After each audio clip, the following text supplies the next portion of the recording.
আশ্রম থেকে, তুই সন্ন্যাসী না গেরুয়া থাক? আমি অবশ্যই সন্ন্যাসী। উনি একটু চুপ করে তাকালেন। কেন, আপনি কি বলতে চাইছেন যে প্রেস আমার হয়েছে কি না হয়েছে? হচ্ছে, হ্যাঁ। কেন, অবশ্যই হয়েছে। শুধু প্রেস হয়নি, তার যে দিব্য দর্শন সেটা পর্যন্ত হয়েছে। আর কি জানতে চান? উনি চুপ করে গেলেন, একটি কথা বললেন না। যেমন উনি স্নেহ করতেন, আদর করতেন, সেইভাবে করলেন। কিন্তু মহারাজ, বিশ্বাস করুন, আমি আপনাদের সবার সামনে একটা কথা বলছি, আমরা প্রেসের অর্থ না বুঝে এগিয়ে চলেছি। আজকে এখানে আমি আশা করব যে সবারই হয়তো স্বাস্থ্যসম্মতভাবে সন্ন্যাস হয়েছে। যাদের হয়েছে তাদের কাছে যদি আজকে আমি এই প্রশ্ন করি যে মহারাজ, আপনি কি নিজের ভেতর থেকে কখনো প্রশ্ন করেছেন এই প্রেসের অর্থটা কি? যদি বলেন পৃথিবীকে আমি ত্যাগ করলাম, আমি অন্তরিক্ষ ত্যাগ করলাম, আমি স্বর্গ ত্যাগ করলাম, তাহলে তো প্রশ্ন আসতেই পারে, এগুলো তিনটে কি কোনোটা আপনার ছিল যে আপনি ত্যাগ করবেন? যে আপনার কোনো কালে ছিল না, তাকে আপনি ত্যাগ করার কে? তার মানে বুঝতে হবে এই মন্ত্রের এই অর্থ নয়। ত্যাগের আর পরিত্যাগের দুটো যে খুব সূক্ষ্ম তফাৎ আছে, সেটা আমার ধারণা করা দরকার। তাই এই জায়গাগুলো আমরা যাচ্ছি না। আমরা কি করছি? আমরা কর্মের মধ্যে যাচ্ছি, ঠিক আছে, কিন্তু শ্রীরামকৃষ্ণের কথা বলবো কি করে? ঠাকুর পরিষ্কার বলছেন,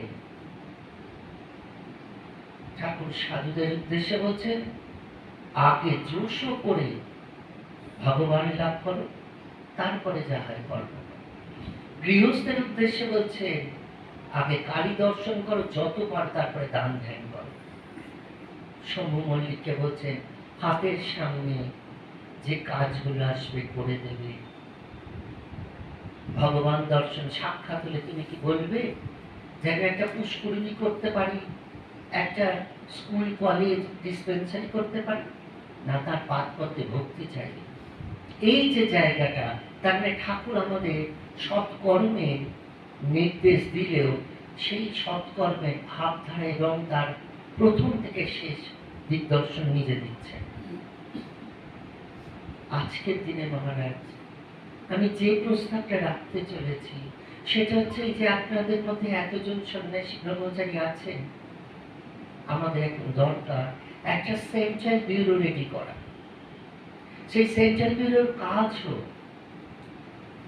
যারা যারা জানেন সেই সব মহারাজরা সেখানে যুক্ত হন, বাদ বাকি অবশ্যই পেড স্টাফ দিয়ে করানো হোক। সেইখানকার কাজ হোক, যে কোনো সাধু সন্তের যেখানে যা প্রয়োজন দরকার, তারা সেখানে জানাক, সেখান থেকে টোটালটা চালিয়ে দেহ, যার যেটা প্রয়োজন তাকে সেটা করা হোক। এক। দ্বিতীয়ত, প্রত্যেক সাধু মহাত্মার অন্তত বছরে 5 লক্ষ টাকা করে একটা ইন্স্যুরেন্স পলিসি করে দেওয়া হোক, যাতে তারা ভারতবর্ষের যেখানেই অসুস্থ হন না কেন, তারা সম্পূর্ণ ক্যাশলেস বেনিফিট পেয়ে তাদের যেন পরিপূর্ণ ট্রিটমেন্টটা হয়। তাহলে আজকে তো চিন্তার বিষয় এসছে যে তারা কোথায় যাবে, কোথায় করবে। বহু বহু মঠ মিশন দেখছি, তাদের হাতে প্রচুর অর্থ, কিন্তু তাদের সাধু মহাত্মারা যখন অসুস্থ হচ্ছে তখন তারা চুপ। কোনো ভক্তকে বলছে, কোনো একে বলছে, কোনো তাকে বলছে, তারা নিজেই করাচ্ছে। কিন্তু কেন? আমরা কার জন্য জমাবো? আমরা তো সাধুদের জন্যই করব। গৃহস্থদের জন্য করতে কেউ বারণ করেনি, কিন্তু সাধুর কর্ম আমার ক্যাপিটালের কারণ না হয়। যে সাধু অসুস্থ হয়ে গেছে এর জন্য আপনি কিছু করুন, আমি ওটা বলতে পারবো না। শ্রী শ্রী মা আমাদের জন্য কেঁদে গেছেন, ঠাকুর ওদের যেন ছাদ ভাতের অভাব না হয়, এটা আমাদের মনে রাখতে হবে। আজকে সাধুদের মানুষ যে বিশ্বাসটা করেছে, সেই বিশ্বাসের পূর্ণ মর্যাদা সাধুরা দিক, তাহলে কোনো জায়গার কোনো অভাব থাকতে পারে। এই বিশ্বাসটা আমাদের রক্ষা করতে। চতুর্থত, আমার মনে হয়েছে যে সমস্ত মঠ মিশনে একটু জায়গা রয়েছে, তারা 20টা করে অ্যাটলিস্ট জায়গা করুন, যাতে নেক্সট বেরিয়ে আসা, বিভিন্ন অর্ডার থেকে বেরিয়ে আসা যেসব সাধু সন্তরা রয়েছে, ব্রহ্মচারী রয়েছে, তারা যেন বর্তমানে ব্রাত্য, এই ব্রাত্য অবস্থা সন্ন্যাসীদের দর্শন করা আমার কাছে মহাপাপ। সমস্যা কোথায়? তুমি একটা বড় বাড়ি করেছ, তুমি ইংরেজি, বাংলায়, হিন্দি, উর্দু, যাতে ইচ্ছে সংস্কৃতে কথা বলতে পারো, ডাজন্ট ম্যাটার। দরকার যেটা সাধুতা কতটা রয়েছে। সেই ক্ষেত্রে আমরা একে অপরকে বলছি বিশ্বাস বিশ্বাস বিশ্বাস, অথচ কোনো সাধু কাউকে বিশ্বাস করছে না। কেন করছে না? কারণ সেই জায়গায় আমরা নিজেদেরকে নিয়েই যেতে পারি। বিশ্বস্ততা, আমাকে লোকে বিশ্বাস করবে এটা চেয়েছে, কিন্তু আমি যে তোমাকে বিশ্বাস করব, সেই মানসিকতা আমার মধ্যে তৈরি হয়। আজকের দিনে সব থেকে বেশি মনে হয় দুঃখে কষ্টে একজন সাধুর জীবন যাচ্ছে। কেন সেটা হবে? সাধুরা কেন সাধুদের চিন্তা করবে না? মহারাজ যে বারবার বলছেন যে এক একটা জায়গাকে আপনারা সার্ভিস দিন, দেখুন তার আগে আমাদের সার্ভিসের মনোভাবটা রেডি করতে হবে। যাদের 50-60 বছর বয়স হয়ে গেছে তাদের কথা আমি বলছি না, তারা সেবার যোগ্য, তারা সেবা নিন, কিন্তু একটা জায়গায় থেকে নিন। যদি আজকে আমরা সেই জায়গাটাকে নষ্ট করে এদিক থেকে ওদিক, ওদিক থেকে ওদিক, ওদিক থেকে ওদিক, সবাই দ্বারা কি পরিব্রাজক অবস্থা সম্ভব? সবার দ্বারা কি আমাদের এই যে বলে না যে আকাশ বৃদ্ধি করা সম্ভব না? আজকে যখন আমরা সংঘবদ্ধ জীবনে আসছি, আমরা সমাজের মধ্যে থাকছি, আমাদের এই জায়গাগুলোকে খুব করে মেনটেন করতে হবে। সন্ন্যাসীদের সন্ন্যাস সম্পর্কে সচেতন হতে হবে। স্বামীজি নিজে লিখে দিয়ে গেছেন, নারী আর চুরি, এই দুটো জায়গায় সন্ন্যাসীরা কখনো এগোবে না। আর এই দুটো জায়গায় যদি যায়, কখনোই তাদের ক্ষমা করা উচিত নয়। এই জায়গাগুলো সম্পর্কে আমাদের সচেতন হতে হবে। কারণ আমরা উদারতা দেখাতে গিয়ে যথেচ্ছাচার করতে পারি না। আমরা উদারতা দেখাচ্ছি, কিন্তু যেহেতু আমাদের কোনো শাসন নেই, আমরা যথেচ্ছাচারিতা অনেক বেশি করছি। সেই জায়গাটা আমাদের থেকে আরো 5টা জায়গায় এটা রেডিয়েট করছে। একটা ছোট ছেলে যখন আজ ব্রহ্মচারী হতে আসছে, তখন তার মূল মানে বেসিক লক্ষ্যটা হচ্ছে যে আমি কোন জায়গায় যাচ্ছি, সেখানে আমার কি কি ফেসিলিটিস রয়েছে। সেখানকার সাধু গেলে তাকে আলাদা প্রণাম, অন্য জায়গায় সাধু গেলে তাকে আলাদা খাম, আলাদা প্রণাম। এই জিনিসগুলো আমাদের মধ্যে থেকে সরিয়ে দিতে হবে। এই জায়গা আমাদের ভীষণ কলুষিত করে তুলেছে। আপনারা খেয়াল করেছেন কিনা জানি না, কিন্তু আমি কিন্তু খুব কম আশ্রমে মঠে মিশনে যাই, কিন্তু না যাওয়ার মূল কারণটাই হচ্ছে ওইটাই, গিয়ে দেখেছি যে সেখানে কোনো কোনো সেন্টারের সন্ন্যাসী মহারাজা এসছে, তাদের ক্ষেত্রে এক ধরনের বসার ব্যবস্থা, এক ধরনের মানে হাসি ঠাট্টা, সব এক ধরনের। আর আপনি হয়তো গেছেন যেন প্রাপ্ত কোনো জায়গা থেকে। কেন? এই জায়গাটা কি বন্ধ হওয়া উচিত নয়? এটা কি আপনাদের মনে হয়? তাহলে নেক্সট আপনাদের পরিবর্তে যে যে আশ্রমগুলো আজকে আপনারা পরিচালনা করছেন, সেই আশ্রমের সাধু ব্রহ্মচারী ঢুকতে তো ভয় পাবে। ম্যাক্সিমাম জায়গায় দেখা যাচ্ছে সাধুরা সব আলাদা, একটা আশ্রমে রয়েছে, কিন্তু সাধু সব আলাদা আলাদা, একটা কি যেন একটা জমানো মনোভাব হয়ে গেছে। কেন বাবা? যদি তাই হয়, তাহলে অবশ্যই তোমাকে তো কেউ বারণ করেনি যে তুমি গৃহস্থ হয়েও না। কে তোমার হাত ধরে টানতে গেছে যে এসো তোমাকে সন্ন্যাসী করি? কেউ তো তাকে, তুমি নিজের স্বইচ্ছায় সাধু হয়েছ, কাজে সন্ন্যাস সম্পর্কে তুমি কেন সচেতন হচ্ছ?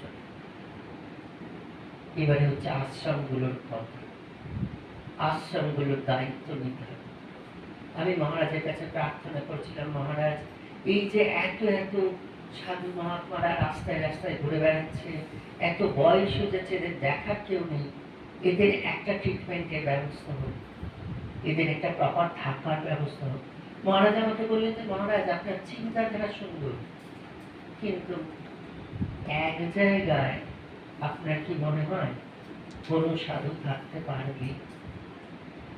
তখন আমি বলেছিলাম, মহারাজ আমি মোটেই বলছি না যে কোনো এক জায়গায় থেকে তারা প্রমাণ করে দিক যে আমরা সব এক সংগঠনের সাথে। আমার বক্তব্য একটাই, যতটুকু জিনিস শিখলে আমরা আর একটা আশ্রমের উপযোগী হয়ে উঠব, ততটুকু যেন আমাদের আয়ত্তে থাকে, তাই না?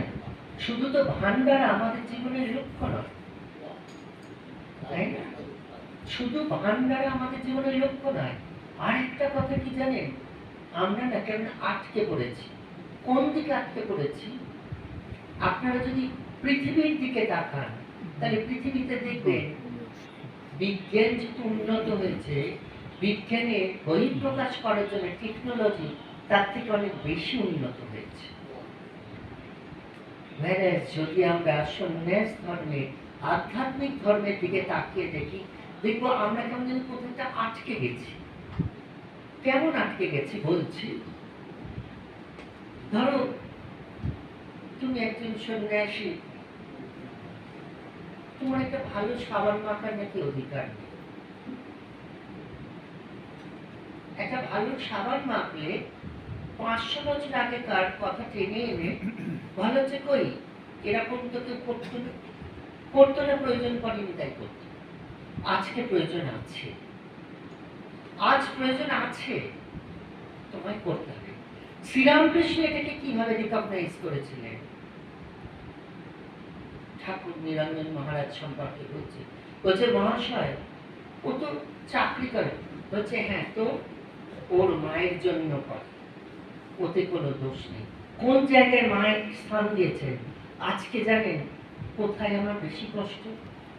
আমি এমন অনেক সাধু সন্তকে দেখেছি যারা হয়তো সিঙ্গেল চাইল্ড, বেরিয়ে এসছে, বাড়ির অর্থনৈতিক অবস্থা সেরকম নেই, মা বাপটা যে কি খাচ্ছে সেই দিকে চিন্তা নেই, তারা জগতের কাজে এসছে, এমন ভাব যেন মা বাপটা জগতের বাইরে।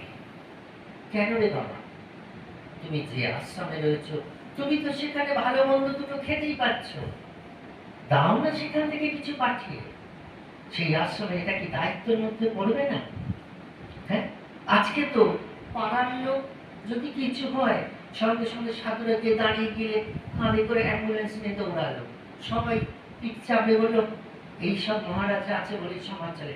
আর ওই মহারাজের মা ওই পারে ওই বাজারের ওখানটায় বসে ভিড়ছেন, একজন টোটো লাগিয়ে বলছে মা তুমি চিন্তা করো নি, আমি তোমার ওই হসপিটালে গিয়ে দেখাই আনি। বাহ, কি সাধুতা! স্বামীজির দুঃখের কথা ভুলবেন না। স্বামীজি একটা চিঠিতে লিখছেন, সেই চিঠি ক্ষেত্রী মহারাজের কাছে গিয়ে পৌঁছলো না। এই 150 বছর বাদে সেই চিঠি প্রকাশ হলো। সেখানে লিখছেন, মহারাজ আমি আর বেশি দিন বাঁচব না, আপনার কাছে আমার একটা অনুরোধ, আমি যদি মারা যাই আপনি আমায় যে 100 টাকা করে পাঠান সেটি যেন বন্ধ করবেন না, সেটি আমার দুঃখিনী মায়ের কাছে পাঠিয়ে দেবেন। কোন জায়গা থেকে লিখছে কথাটা? এই জায়গাটা কি আমাদের ভাবার দরকার নেই? হতে পারে তুমি সাধু, তো কি হয়েছে? তুমি মা বাবার জন্য যদি দুটো খাবার দাও, যদি দেখো জগৎ নিন্দে করলো, জগতের কাছে বলে এসো তোমাকে সাধুতা প্রমাণ করতে হচ্ছে গৃহত্যাগ করে, আর তিনি সাধু ছিলেন, সেটা বুঝিয়ে দিয়েছে, তুমি তাকে ত্যাগ করে চলে এসেছো, তিনি হাসি মুখে তোমায় ছেড়ে দিয়েছে। এর থেকে মা বাবা থেকে বড় ত্যাগী মনে হয় আমি কি করছি। আজকে যদি সেই বাপ মায়ের জন্য আপনি দুটো চিন্তা করেন, তাহলে সমস্যাটা কোথায়? সেই ক্ষেত্রে যদি আপনার কেউ নিন্দে করে, ওই নিন্দেকে ইগনোর তো করবেনই, এটা মনে করে নেবেন যে তার সাধু জীবনের অঙ্কুরোদ্গমী হয়নি। আমার বক্তব্য হচ্ছে, সেই দুঃখিনী মাতা পিতার কথাটা আমরা যেন মাথায় রাখি।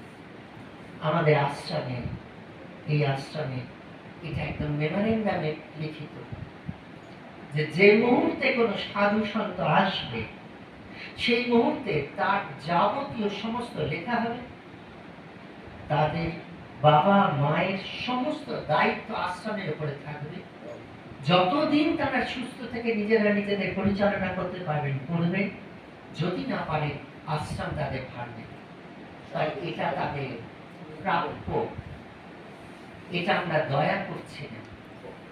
যে ছেলেটাকে তিনি গর্ভে ধারণ করে আপনার আশ্রমের উদ্দেশ্যে ছেড়ে দিয়েছে, সেই মায়ের সেই বাবার কি এইটুকু পাওয়ার নয় যে আজকে আমি অসুস্থ হব, আমায় আমার কোনো একজন সাধু ছেলে এসে একটা প্যারাসিটামল খাইয়ে দেবে? এটা আমরা চাইতে পারি না। এই জায়গাগুলো থেকে আমাদের একটু মনে হচ্ছে বেরোতে হবে। নিজেদের বৈরাগ্য জাহির করার জন্য বাবা মাকে তুচ্ছ জ্ঞান করা, এটা কোনো মানবিক জায়গা না। আমার ধৃষ্টতা মাফ করবেন, আপনারা সবাই বড়, আমার এত বড় কথা বলার কোনো অধিকার অনুমতি কিছুই নেই, কিন্তু আমি মধু মহারাজের থেকে অনুমতি নেই। আমি বলছি শুধু এই কারণে, বর্তমান সাধু সমাজের অবস্থাটা দেখে দেখে বলছি যে কেন এই অবস্থাটা হবে, কেন একজন সাধু প্রপার ট্রিটমেন্ট পাবেন না, কেন একজন সাধুকে আজকের দিনে বসে ভাবতে হবে যে আমাকে কে নিয়ে গিয়ে ট্রিটমেন্ট করাবে। এইটা যেন না হয়।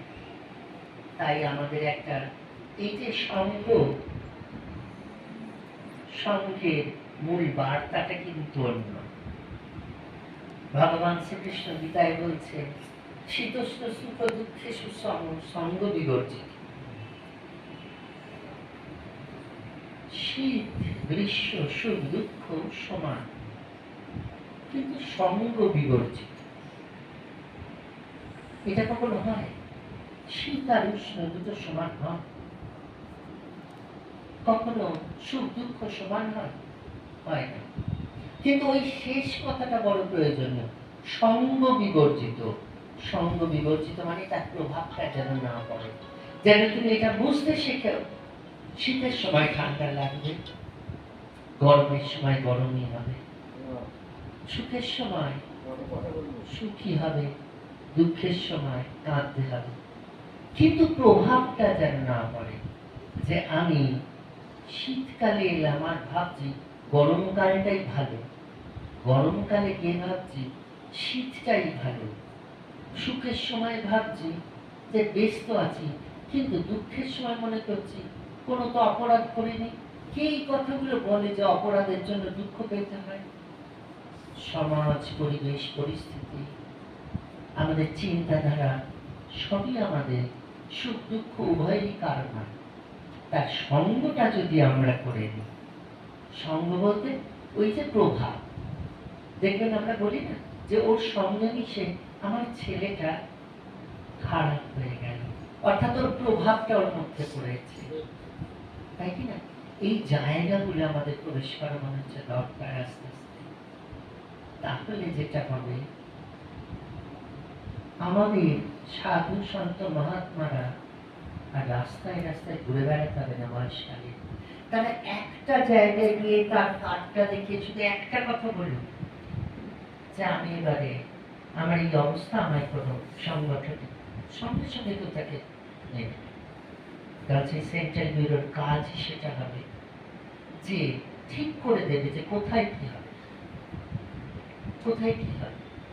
আমরা কেন এই জায়গাগুলো যাচ্ছি না? আমরা কেন এটা বুঝতে চাইছি না? আজ যে শ্রী ভগবান নারায়ণের স্নান করাচ্ছে, জানছেন তিনি খাবেন না, তবু 56টা ভোগ দিয়ে খাও খাও খাও খাও করে মাথা খারাপ করে দিচ্ছে। জানছেন যে তিনি ড্রেস পরবেন না, তবু ড্রেস পরানো, সবকিছু করা। কি আনন্দিত হচ্ছে এগুলো। তিনি শুনছেন কি না শুনছেন নোবডি নোজ, তবু করা হচ্ছে। কিন্তু যখন আমরা একটা অটিস্টিক বাচ্চার দিকে এইটা করি, আমরা দুঃখ পাই। ভগবানকেও খাইয়ে দিতে হচ্ছে, পরিয়ে দিতে হচ্ছে, একেও খাইয়ে দিতে হচ্ছে, পরিয়ে দিতে হচ্ছে, তাকেও স্নান করাতে হচ্ছে, একেও করাতে হচ্ছে, কিন্তু ওকে করি আনন্দ পাচ্ছে, একে করি দুঃখ পাচ্ছে। কেন জানো? একটা কারণে, যাকে তুমি নারায়ণ বলে জেনেছো তার কাছে তুমি চাইতে পারছো, আর যে চলে বেড়াচ্ছে অসুস্থ তার কাছে তোমার চাওয়ার ক্ষমতা নেই।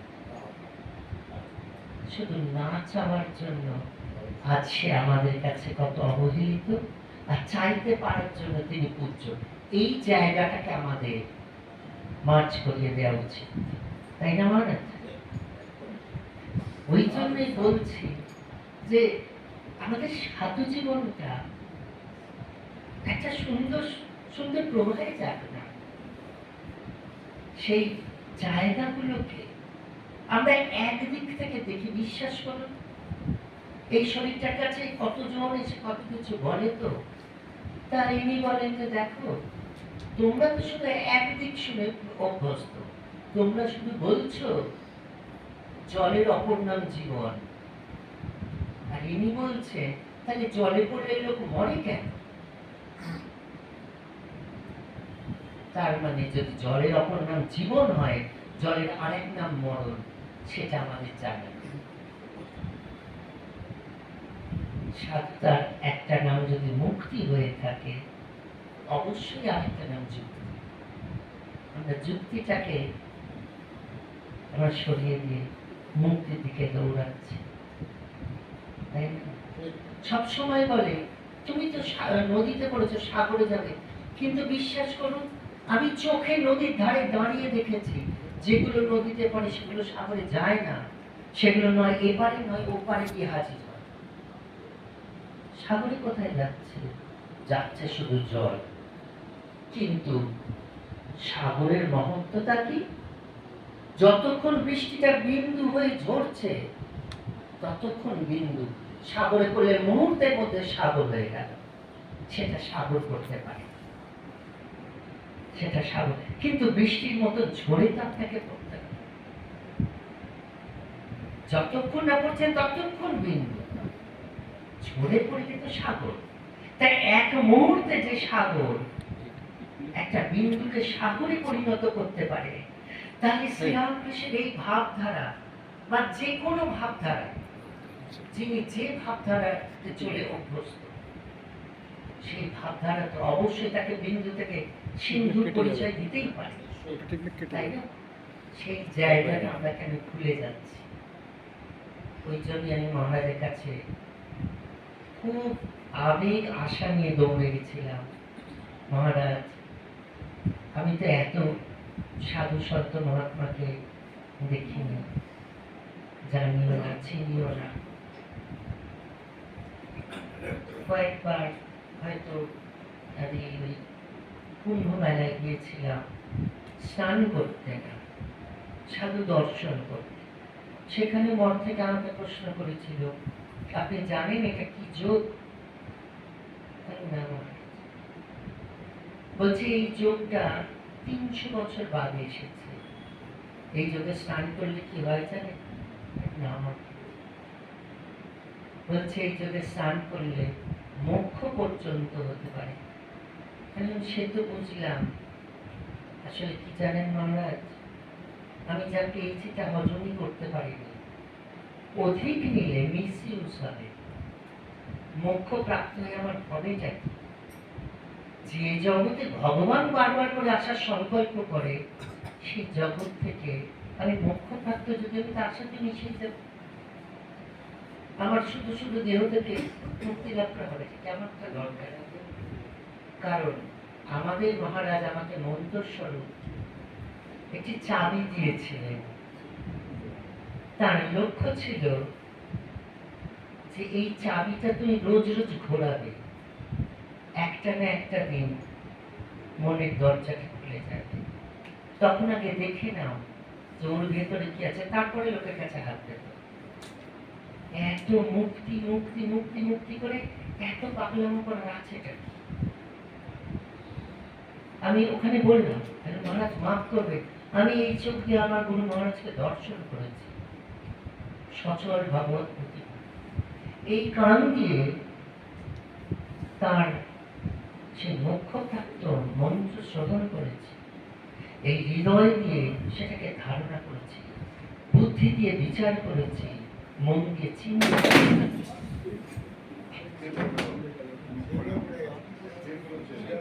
আমি আপনাদের কথা শুনবো, আমি মহারাজের কাছে একটা লিখিত কয়েকটা জিনিস পাঠাবো, আপনারা একটু দেখে নেবেন। যদি হয় তাহলে আমরা এরকম যদি জোন ওয়াইজ একটা করে যদি এরকম ব্যবস্থা করতে পারি, ধরুন নদিয়া ডিস্ট্রিক্টে হয়তো 3টে এরকম রইল, কলকাতার ওইদিকে হয়তো 3টে ওরকম জায়গা রইল, যেখানে সাধুরা আসবে, এসে অ্যাটলিস্ট 2 বছর তারা কয়েকটা জিনিস শিখবেন, সেই জায়গা থেকে তাদের একটা সার্টিফিকেট দেওয়া হলো। তারপরে তাদের যে আশ্রম ইচ্ছে সেই আশ্রম তারা চুজ করুন, সেই আশ্রমে দায়িত্ব হবে। যদি তার বাড়ি কেউ থাকে, বাবা মা, তাহলে তাদের একটা কিছু ব্যবস্থা করা, এবং সেই সাধুটি অন্তত বছরে 5 লাখ টাকা ট্রিটমেন্টের ব্যবস্থা করা, আর একটু সেবামূলক কর্মে তাকে যেন লাগিয়ে দেওয়া যায়। এর সাথে সাধন ভজন যার যেটা রয়েছে তিনি সেটা অবশ্যই করবেন। সেটা তো গুরু আদিষ্ট, বা যদি আশ্রম সঙ্গে কোনো সাধন ঠিক করে দেয়নি তাহলে সেই অনুসারে তিনি চলুন। কিন্তু মনে হয় ব্যাপারটা একটু ভালোবেসে একটু চিন্তা করে যদি নেওয়া যায়, তাহলে আমাদের পরবর্তী যারা আসতে চাইছে তারা অনেক শান্তিতে আসবে। নাহলে ব্যাপারটা কেমন হচ্ছে জানেন মহারাজ, যেমন একটা আজকাল দেখবেন, আমি এক জায়গায় গিয়েছিলাম একটা কারণে, তা তাদের যে মানে গেট কিপার তিনি আমাকে বলছেন, দেখিয়ে উনি প্রাইভেট আশ্রম থেকে এসছেন। মহারাজ আপনি প্রাইভেট আশ্রমের সাথে তো? আমি একটু চুপ করে গেলাম, উত্তর দিইনি। তারপরে আমি অ্যাসিস্ট্যান্ট জেনারেল সেক্রেটারির কাছে গিয়ে বললাম যে মহারাজ মাফ করবেন, একটা কথা জিজ্ঞাসা করবো? বলছে হ্যাঁ বলুন। যে মিশন কি সরকারি, কেন্দ্রীয় সরকারি বা রাজ্য সরকারি কিছু সংস্থা? কেন? না না, মিশন কেন কেন্দ্রীয় সংস্থা? হ্যাঁ না, মানে আপনাদের দারোয়ানটা বলছে প্রাইভেট, তাই আমি ভাবলাম যে হয়তো প্রাইভেট আছে, এমএনসি রয়েছে, রাজ্য সরকারি, কেন্দ্রীয় সরকারি, এরকম কোনো ভাগাভাগি রয়েছে। ঠিক আছে, এই যে প্রাইভেট সন্ন্যাসী, তার কি প্রাইভেট থাকতে পারে? কি প্রাইভেট? কেন প্রাইভেট? তাহলে তো স্বামী বিবেকানন্দ প্রাইভেটলি করেছিলেন, তারা তো তার ওই গুরু ভাইদেরকে এক জায়গায় করে ওইখানে করেছিলেন। কিন্তু এই প্রাইভেট কথা বলে শুধু শুধু আশ্রমগুলোকে ছোট করার তো কোনো মানে হয় না, তাই না? সেই জায়গায় তো মহারাজ আমাদের মনে হয় একটু পরিষ্কার করে জানিয়ে দেওয়া দরকার যে অ্যাটলিস্ট আপনারা আশ্রমের নাম দিয়ে বলুন। হ্যাঁ, অ্যাটলিস্ট আপনারা আশ্রমের নাম দিয়ে বলুন যে জগন্মাতা আশ্রমের ওই মহারাজ। প্রাইভেট বলার দরকার নেই, কারণ উনিও সন্ন্যাসী, আপনিও সন্ন্যাসী। এমন নয় যে আপনার সন্ন্যাসী, আপনার সন্ন্যাস হয়তো জলের তলে 100 দিন ডুবে হয়েছে আর আমাদের সব ডাঙায় গেছে, এমন, ঠিক আছে? বা এমন নয় যে আপনি দেন, আপনি জলের স্থলে দুটোই থাকতে পারেন, আর আমরা শুধুই শুকর, শুধুই ডাঙাতে থাকবো, তাই না? এটা আমাদের দরকার। ওই জন্য কিছু কিছু ক্ষেত্র আছে মনে হয় একটু পরিষ্কার করে পরিষ্কার কথা বলাটা দরকার। মহারাজের সাথে এই শরীরটার 78 থেকে যোগাযোগ, তার একটু আগে ওনাকে অত কাছ থেকে দেখে, অত কাছে গিয়ে, অত কিছু শুনে ওনার হৃদয়ের যে জায়গাটা, সেটা যেটা বুঝেছিলাম, আমার মনে হয় 1 লক্ষ বছরে যদি মিশন থাকে, 1 লক্ষ বছরের মধ্যে ওই মনের সাধু আসবে না। না, উনি সেটাই বলেছিলেন যে বেলুড় মঠ সংঘস্থ সঙ্গের বাইরে সকলের প্রার্থনা শক্তির ঘর। না না, এই যে বলছেন এগুলো তো আমরা মুখস্থ করে রেখেছি, অন্তস্থ কতটা হয়েছে মহারাজ? আমাদের তো এগুলো অন্তস্থ হয়নি। আমরা তো এখনো কিরকম করে শুনবেন, তখন উমেশ স্বামী গেছে, ওখানে ভান্ডারা হয়েছে। আমি উমেশ মহারাজকে বরাবরই বলতাম যে দেখো, ভান্ডারায় এই সত্যটাকে বললো না। কেন বললো না? যে কিছু কিছু জিনিস আছে সেটা আমাকে ভীষণ হার্ট করে। সেখানে একজন মধ্যমণি মহারাজ আছেন, ঠিক আছে, বসে রয়েছেন, প্রণাম করছে। তা উমেশ স্বামী একটা অদ্ভুত স্বভাব ছিল। ধরুন 50 জন স্বামীকে বলেছেন, এবারে 50টা পরিবারকে বলেছেন আপনি অমুক মহারাজকে দান করবেন, আপনি অমুক বলে এমনি করে 50 জনকেই করেছেন। তার মধ্যে যিনি এমএলএর মা, তার দায়িত্ব দিয়েছে ওই প্রধান মহারাজকে প্রণাম করে ওই এটা দানটা দেওয়া, ঠিক আছে। আর আমার এমনই দুর্ভাগ্য, আমি কেন দুর্ভাগ্য বলছি একটু পরে বুঝবে, আমার এমনই দুর্ভাগ্য, আমি বাচ্চা মানুষ, আমি ওই মহারাজের পেছনটা, মানে আমি জাস্ট এমনি করে থাকি, মহারাজ এখানে ছিলেন, মহারাজ এখানে বসে।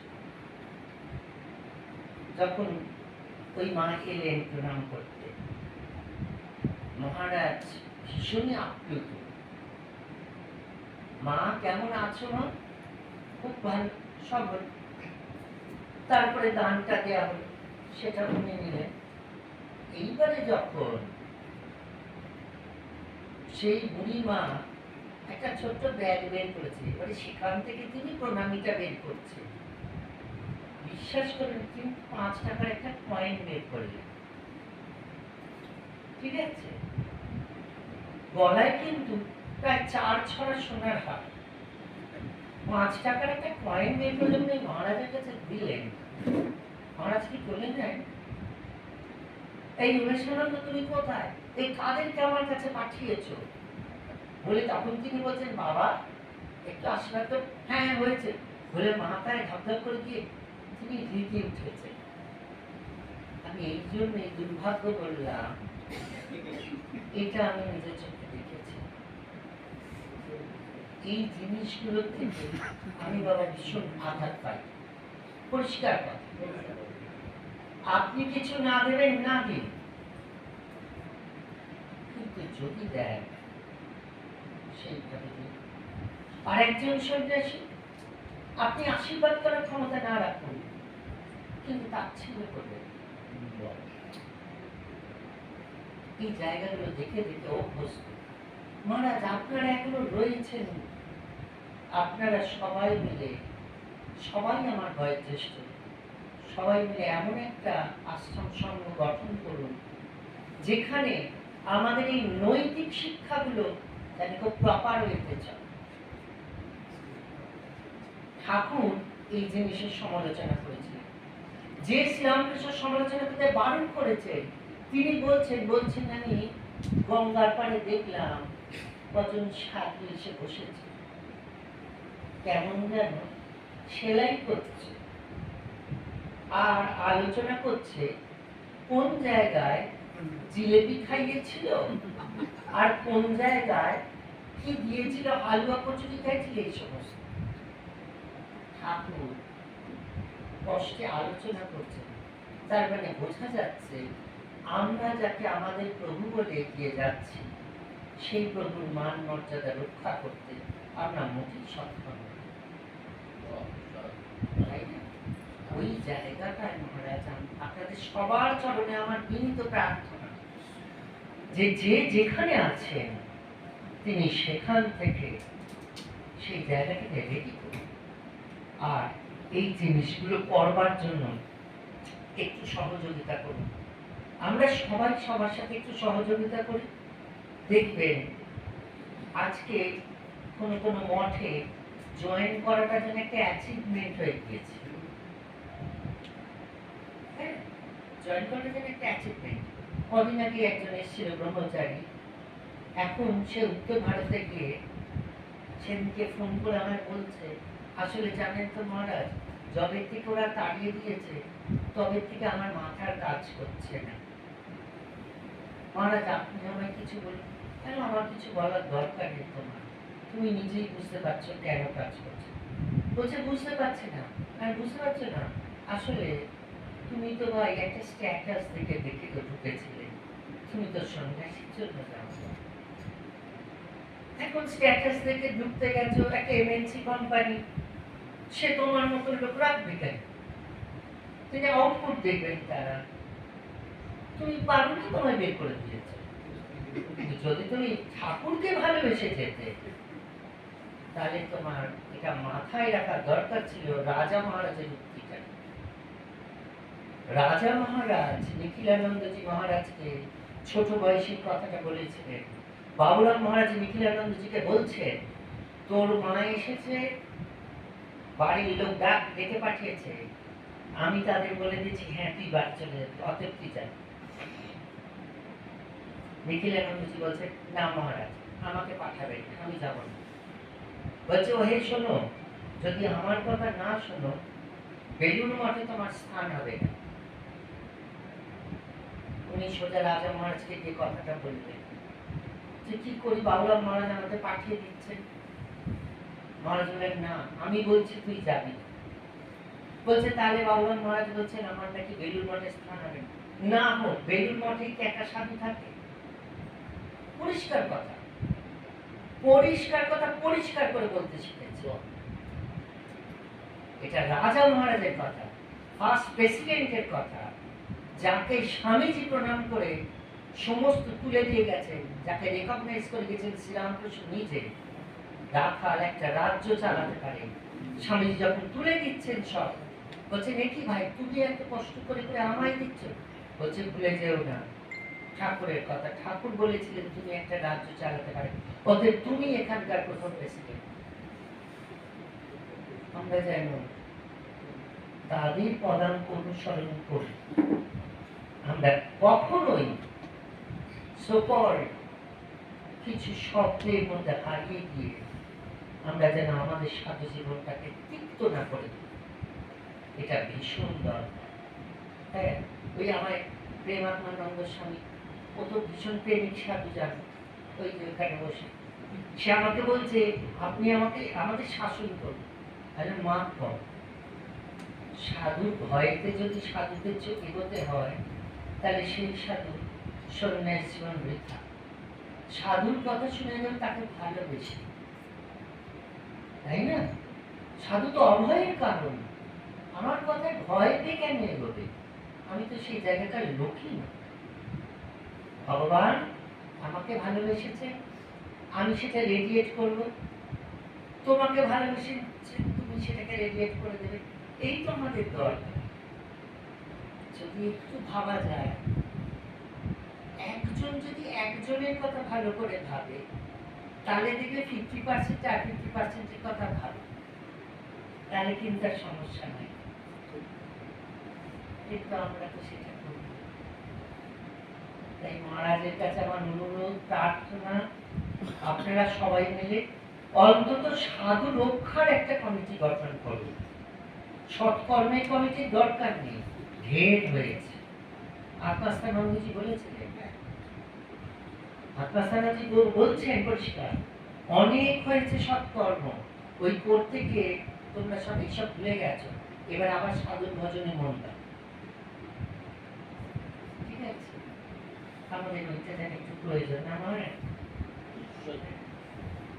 জানি না, আমার হয়তো কথায় কেউ কষ্ট পেয়েছে, কেউ বিরক্ত হয়েছেন, কেউ আনন্দ পেয়েছেন। যারা কষ্ট পেয়েছেন ক্ষমা করবেন, যারা বিরক্ত হয়েছে,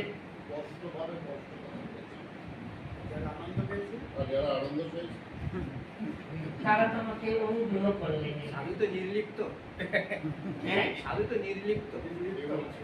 হ্যাঁ মহারাজ, কষ্ট কেন, ক্ষমা কেন? আসলে ওই যে ঠাকুর বলছেন না মহারাজ, যে গোলে মালে গোলো আছে মালো আছে, ওই নির্লিপ্ত তবে লিপ্ত শব্দটিও যে আসলে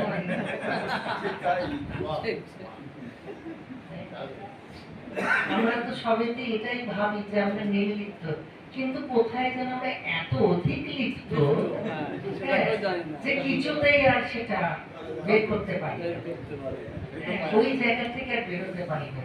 নাহলে দেখুন না, সাধুরা এখনো আমার আমার ভগবান আর তোমার ভগবান করে।